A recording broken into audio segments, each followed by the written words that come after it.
সেজদায় মাথা রেখে একটি দোয়া করুন, সম্পদের অভাব হবে না। আল্লাহ পাক রব্বুল আলামিন আপনাকে সম্পদের মালিক বানিয়ে দিবেন। এটা আমার কথা নয়, রাসূল সাল্লাল্লাহু আলাইহি সাল্লাম এটা আমাদেরকে শিক্ষা দিয়েছেন।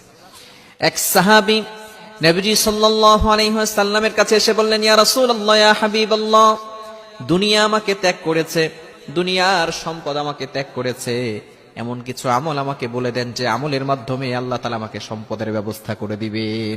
নবীজি সাল্লাল্লাহু আলাইহি সাল্লাম বললেন, ও আমার সাহাবী, তুমি কি জানো না, সিজদায় গিয়ে যদি তুমি একটি আয়াত অথবা একটি বাক্য পড়তে পারো, তাহলে আল্লাহ পাক রব্বুল আলামিন তোমাকে সম্পদের মালিক বানিয়ে দিবেন।